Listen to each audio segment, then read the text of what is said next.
So far mga idol, no, nakikita po ng Golden State Warriors ang kanilang mga sarili sa tugatog ng Western Conference standings. Nasabi ko na to dati pero sasabihin ko ulit na hindi ko talaga nakitang magiging ganito kalakas ang Warriors, lalo pa at nilayasan nga sila ni Klay Thompson noong off-season. Pero si Coach Steve Kerr, siya na rin po mismo nagsabi sa unang week pa lang ng season na itong team daw na ito ang pinakamalalim na team na kanyang na-coach sa kanyang Warriors coaching career. At yan din po talaga ang isang dahilan kung bakit ang lakas nila. Malalim talaga sila mga idol.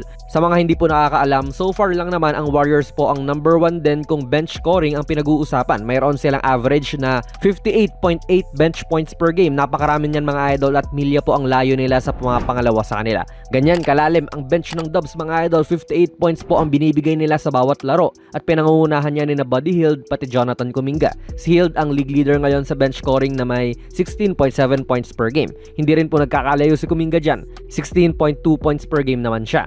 Kaya hindi po laging umaasa ang Warriors sa mga starters nila dahil malakas nga talaga ang kanilang bench unit. At ito ang ilan sa mga ginagawa nila kontra to sa Memphis mga idol last weekend. And transition to wala silang play na tinawag dyan talagang dahil na rin po sa sistema na mayroon sila. Naging natural na lang na itong si shooter in which si Hield nga po yan ay biglaan na lang din nabigyan ng zoom action. Ayan, isang pin down sa isang handoff at screen na rin. Galing tong transition mga idol at dahil na rin shooter na matinik itong si Hield ay ganyang hinahabol talaga siya ng malala ni Smart. Kahit na hindi kasama si Steph sa court ay epektibo to, gawa na nga rin ng pang shooter na action tong ginagawa nila. Paano pa ngayon nakasama nga nila si Steph? Yung tao niya dyan talagang dun lang yung attention sa kanya. Mas humirap pa yan para sa depensa. Magaling na defender pa itong si Smart pero nakakalusot pa rin sila.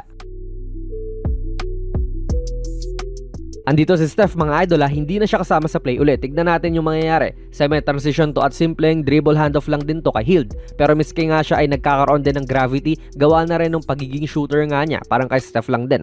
Napasama sila Ravia dyan with Kennard. Kaya andali na naman makascore para sa iba na re-replicate yung ginagawa ni Steph Ito ay open floor ulit mga idol. Okay talagang umiscore pag ganitong fast break o medyo fast break kasi bumababa pa nga lang ang depensa. Dito nagtatrive talaga si Kuminga kasi mahusay na finisher to at athletic nga siya. Winalang bahala lang ang depensa ng former D-boy. Again dito mga idol natakbo na naman sila at si Kuminga ang nagtatanga ng bola. Isa talaga to sa mga source din ng lakas ng Warriors kung saan wala na naman silang pinatatakbong plays. Talagang tumatakbo lang at nagresulta na naman to ng isang malinis na look. Moody naman to ngayon mga idol.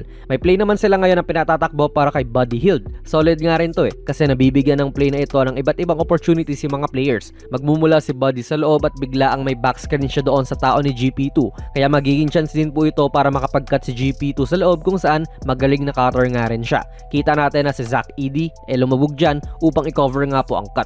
So ayos lang yon dahil ang nangyayari ay 2-on-1 na rito sa ibabaw at nakapag-screen na nga si Looney ng maayos. Sayang lang din at hindi po gaanong nalibre si Buddy pero masasabi kong epektibo yung play din na ito. Naging 1-on-1 na nga lang to sa ibabaw kay Hield at Laravia at dahil na nga po shooter to ay anlapit masyado ni Jake dyan. So ang bilis nga lang din niyang naiwan. Isang move lang. Pero attacking in transition talaga mga idol. Tignan nyo. 1, 2, 3 silang pababa pa lang dito sabay si Pods ay nanghihingi na ng bola. Deliberate talaga sila sa pag-atake sa transition mga idol kung saan pinaka-unpredictable ka talaga. Wala na namang play dito pero ganyang good look na naman po ang resulta. Paano rin hindi mo didikitan na itong si Buddy? Walang play dito ulit. Hindi nga rin siya galing sa takbo Alam din ni Smart na titira to pero napapasok pa rin niya.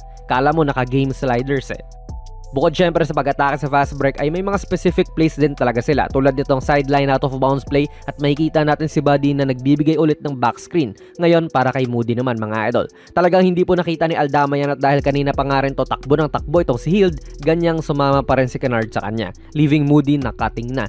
Napakagaling talaga, sadyang-sadya ang play na ito mga idol. Makikita mo si slow-mo na alam din kung kailan dapat gawin yung pasa pero wala naman yung bola sa kanya. Although fast break pa rin talaga sila umaatake mostly mga idol.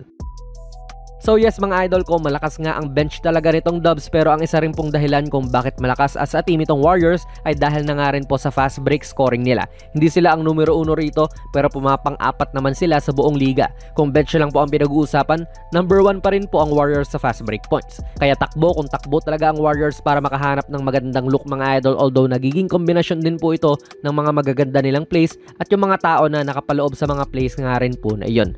Habol lang rin natin itong video na ito. Pasensya na sa mga loading nating nag-aabang lalo pa pagpatungkol sa team na ito. Kaya ano po ang masasabi nyo sa ginagawang ito ng Warriors mga idol? Ilagay nyo lang po ang inyong mga komento sa ating comment section sa baba. Kung nagustuhan nyo po ang ating video ay pipindot na lang idol ng like button. Mag-subscribe ka na rin sa ating channel. At ako nga pala si Jonas PB and as always, Hanggang sa muli.